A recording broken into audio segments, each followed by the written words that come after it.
Support comes from Missouri Forest Products Association, committed to sustainable and sound conservation of the state's forests, which support more than 41,000 Missouri jobs, resulting in a $10 billion industry. ChooseWood.com. This is St. Louis on the Air from St. Louis Public Radio. I'm Elaine Cha.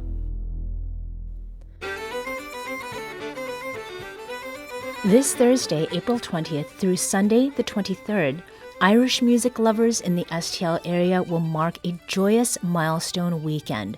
It's the 25th anniversary of St. Louis Tionól, St. Louis's only Irish music festival. What's the history behind this festival and the secret to its longevity? And is the festival only for folks of Irish descent? We've got Tionól co-founder and organizer Mike Mullins. Welcome. Thank you. And pipe and flute player Nick Brown. Welcome to you as well. Thank you. To talk with us about that and more. Thanks so much for being here. Mike, we just heard a set of reels by a group of musicians that will perform at this weekend's festival. Is that indicative of what folks can expect at this weekend's performances and sessions? Absolutely. I mean, they'll hear a variety of music and of different types of Irish tunes that are all really sort of, at least the faster ones, based on dances that people would perform. Mm-hmm. And then, of course, there's slow tunes, airs, and sort of pieces that are sometimes referred to as pieces. But a variety of music, and they'll hear that all this weekend. Now, traditional Irish music comes in several forms: reels, jigs, polkas, ballads, and laments. And you mentioned the dance that includes reels, hornpipes, and jigs. Can you talk about the different styles and what distinguishes them one from another? In terms of the dance music, it's timing and playing a tune that complements the dance that's being done. There are a number of others that you didn't mention, and some of them are regional. Slides and polkas are found more often down in the southwest part of Ireland in the Slieve Lucra area, whereas up north in the northwest you'll find highlands and flings and schottisches and things like that.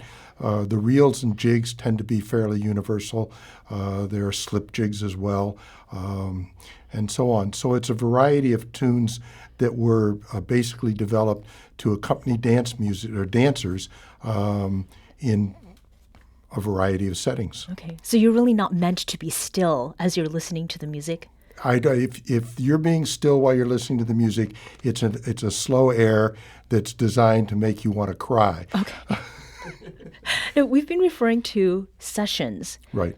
What is a session, Mike? A group of musicians just sitting down and saying, let's have a tune together. And in many ways, it's a social event because instead of maybe having a word conversation, you're having a musical conversation. And so a small session is a delight because you're really, one person does something and you're like, ooh, this wasn't that kind of interesting.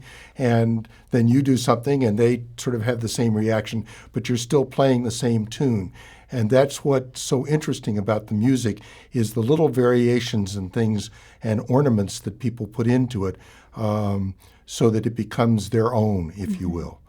Well, it's very much in line with a lot of what we've talked about on the show with other types of music where there is the response and very active interactions. It's wonderful to hear that this also falls in that category.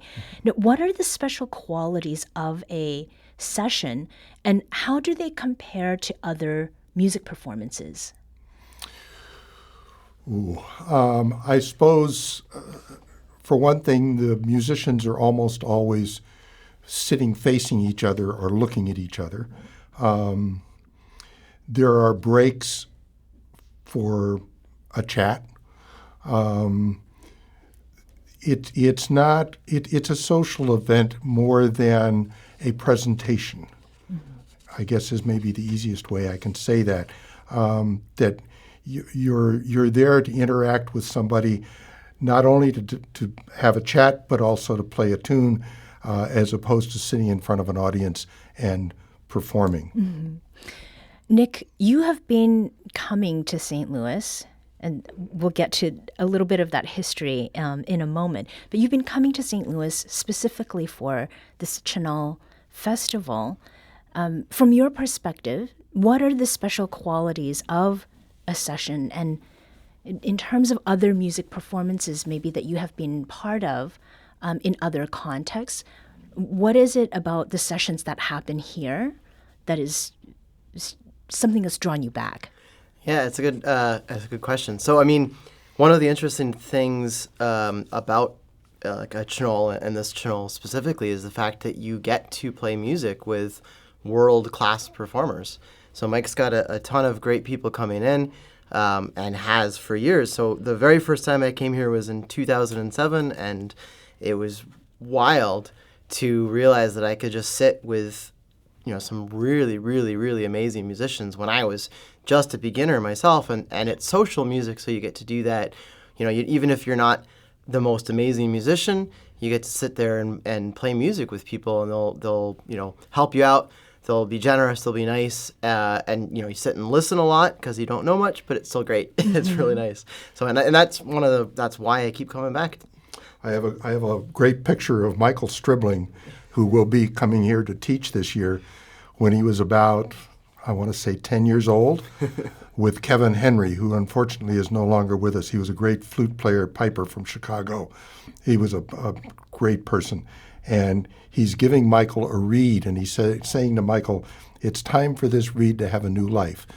Oh. And Michael was just learning the pipes at that time, and but that's what it's all about. Mm-hmm. Mm-hmm. Sort of passing on, sharing things around. Now, Nick, I had said earlier about your coming to St. Louis for the festival, but you have come to St. Louis to live, right? And you recently moved here, yep. Though you've been visiting the city for many years.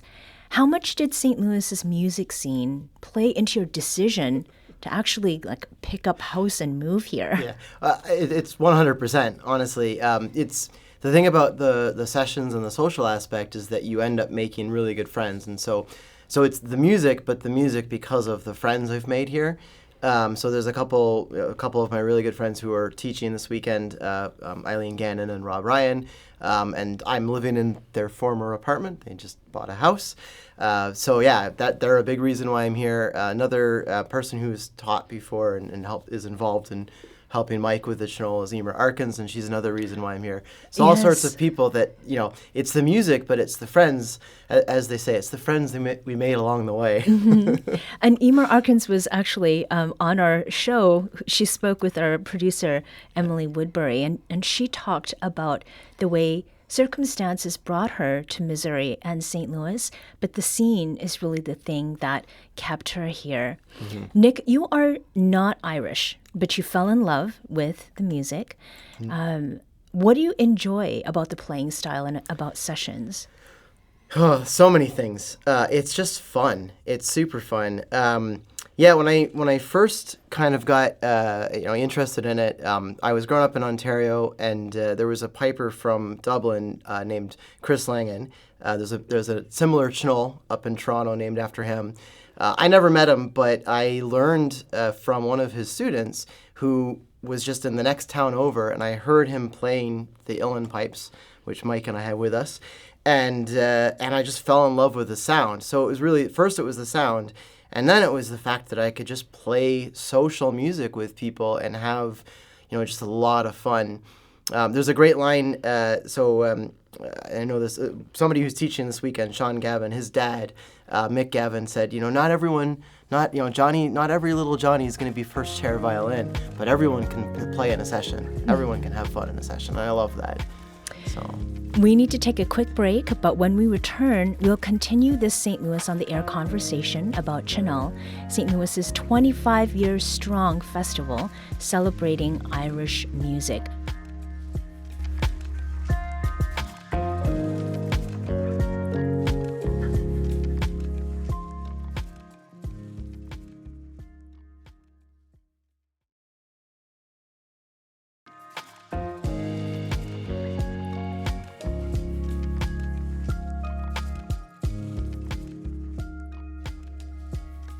Welcome back. I'm Elaine Cha.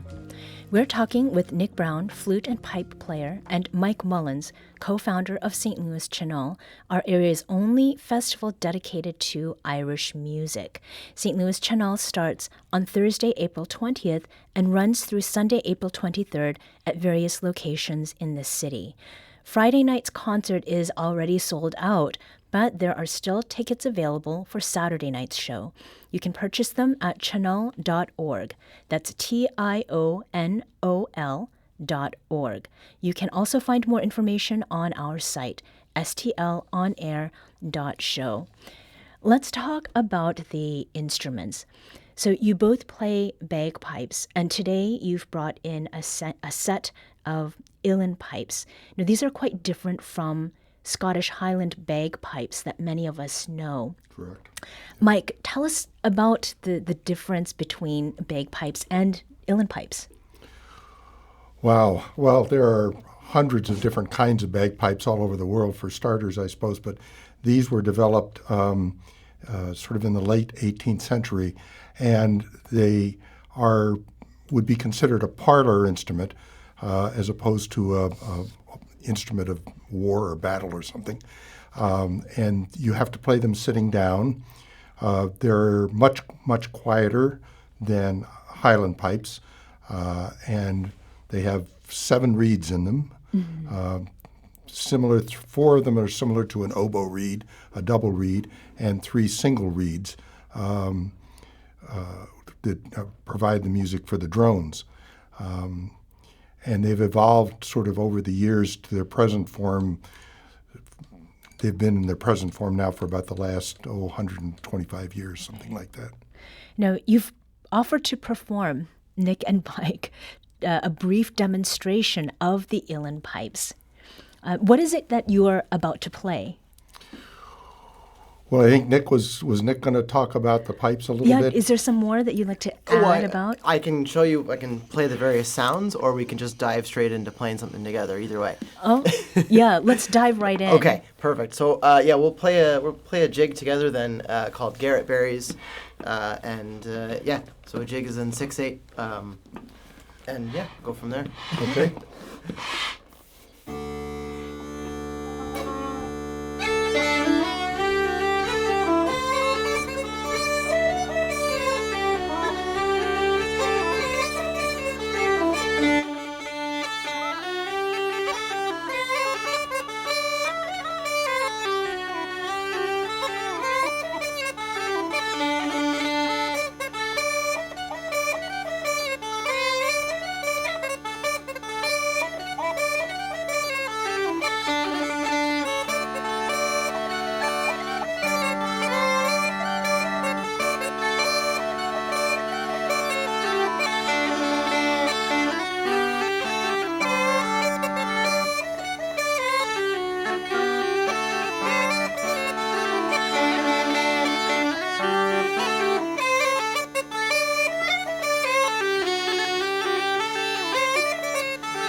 So, wonderful. So what we are hearing, there is some explanation of the uilleann pipes that you wanted to offer. Yeah. So what we're hearing is just like the Highland pipes, you've got the drones. So there's 3 notes playing octaves apart. And then we've got things that are called regulators, which you can't see because it's the radio, but you play them with your wrist.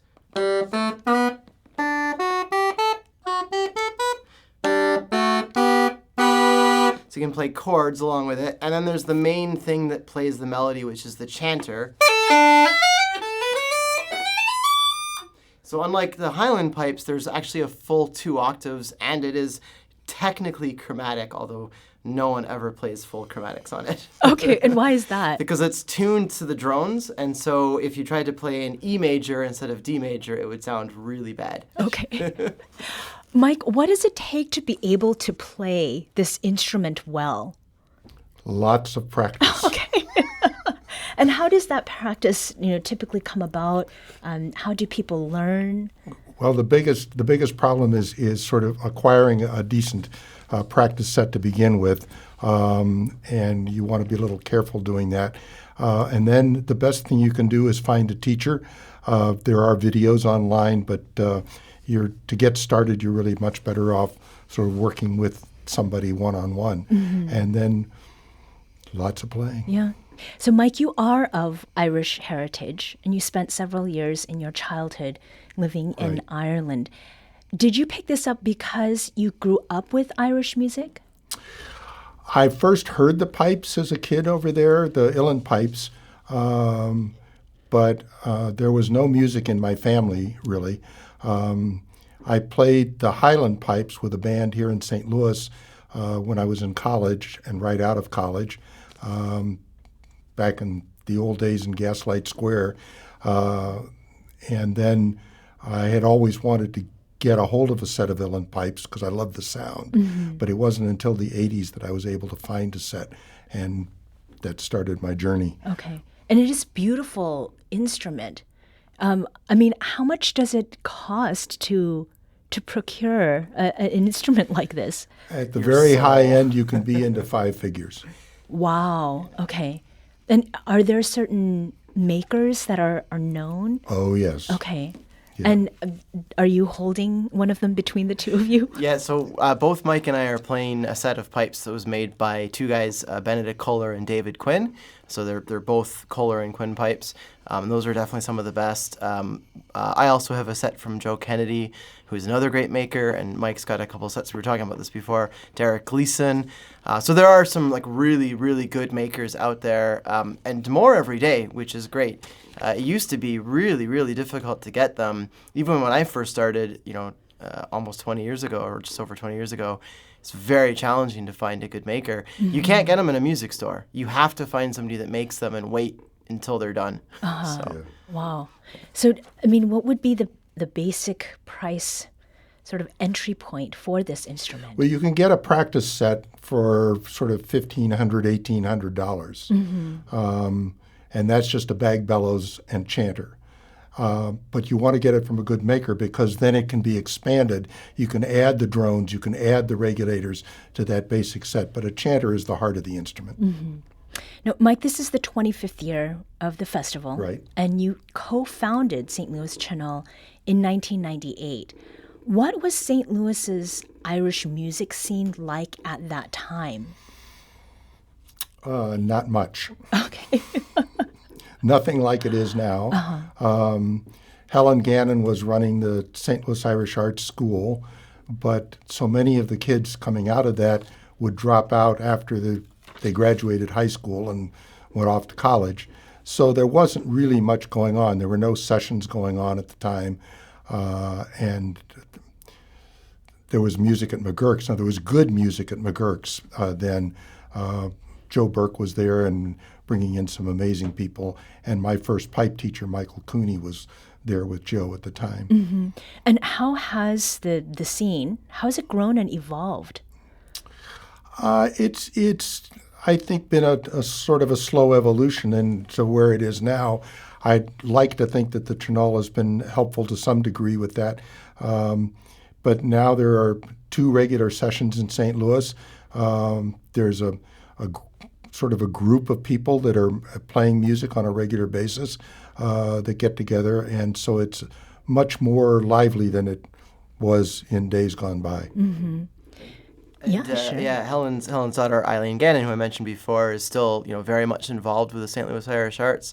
I think it's one of the best Irish music schools in the country. It's one of the reasons why I'm here, because I think they're doing great things. And there's a lot. I think there's a lot of going on in St. Louis that's really cool.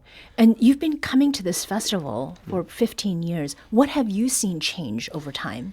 It does seem like there's more music than there used to be. Yeah, I mean, I only get the Tionól viewpoint. So up until now, so there seems like there's a lot of musicians in for that weekend, and I don't know what it's like the rest of the time. Yeah. Mike, you told our producer, Emily Woodbury, that the heart of Irish music is a social event, and you'd mentioned that earlier in this segment. Irish music isn't just about the tunes, it's a way of life. What do you mean by that? It is, the music itself is just a part of a gathering of people. So it's one of the main dishes, if you will, but it's a reason to get together, but it's also all about the people getting together. And as Nick mentioned, moving here because he had good friends here, but also playing the music. So it's all of the above, and it's great to be in a session where you're getting to see friends, have a chat with them between tunes, and so on. Mm-hmm. So that's what it's all about. Yeah. Nick, who should attend? Everyone. If you want to hear great music, go to the Sheldon. If you want to learn great music, go to the workshops. Mm-hmm. If you want to just hang out and watch people play or join in with people, then go to the sessions. But all of it, and everyone should come. It's great. Now, in terms of those sessions, what is the best etiquette for people who are going to the sessions? If people play instruments, can they join in, and does it matter what they play, Mike? Well, it doesn't, in terms of an instrument, it doesn't really matter, provided they know the tunes. So one of the things about Irish music sessions is that people don't play from a music book. They don't bring written music with them. The tunes are all in your head. Okay. And you're expected to sort of know them and be able to play up to speed. Okay. And you have to be willing to realize that you're not going to know all the tunes. And if you're not able to play along at up to speed, then the best thing you can do is just listen and enjoy it. So does that then follow like an oral and oral tradition? Very much. Okay. Yeah. And is there a good way to get better at that? The workshops on Saturday. and practice. Practice, yeah. With this iteration of the festival, is there anything new or unique about what people will be seeing this year, Mike? Some new faces in the instructors that are coming in. We sort of have kept the same format pretty well. We do start off on Thursday night with a Ceilidh, and that's been a fairly recent addition in the last few years. And again, that speaks to the dance music origin of a lot of Irish music. Mm-hmm. So it's not something you need to know anything specific about. There'll be somebody there to teach the dances, but there'll be live music, and it's a good way to come out and have a bit of fun. Mm-hmm. And there'll be a session going on downstairs. Okay. Yeah, and Jackie is the dance instructor this year for the workshops on Saturday. She'll be the one calling the Ceilidh and teaching people. Right. And then myself and Eileen and a few of our friends are going to play the music for it, so it'll be fun. That sounds like it's going to be a great time. Yeah. Nick Brown. Oh, sure. And that's at Pat Connolly Tavern on Thursday. Pat Connolly, yes. Yeah. Nick Brown is a pipe and flute player and recent transplant to St. Louis, and Mike Mullins is co-founder of St. Louis Tionól, our city's only Irish music festival, which celebrates its 25th anniversary this week. St. Louis Tionól happens starting Thursday, April 20th through Sunday, April 23rd. There's still tickets available for Saturday night's show. You can find a link to the festival webpage and tickets on our website, stlonair.show. So to play us out, here's Mike and Nick on the uilleann pipes. Let's see, do you know hairs, Paul? Sure. Okay. Actually, a silver spear. How about the silver spear? So this is part of the yeah. Just being oral tradition. Yeah.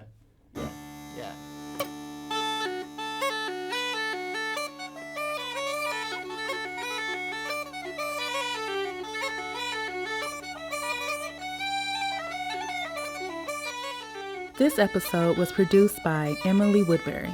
Audio engineering and podcast design by Aaron Dorr. Our production intern is Avery Rogers.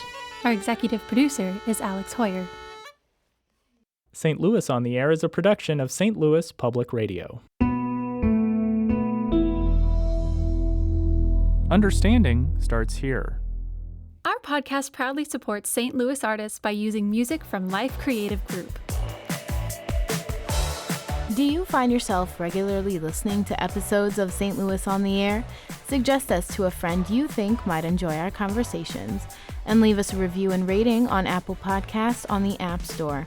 It's the simplest way to help people discover our show. Thank you. St. Louis Public Radio is a member-supported service of the University of Missouri St. Louis.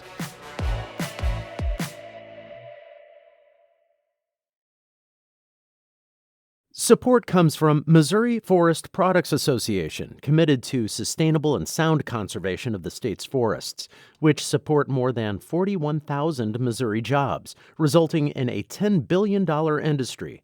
ChooseWood.com.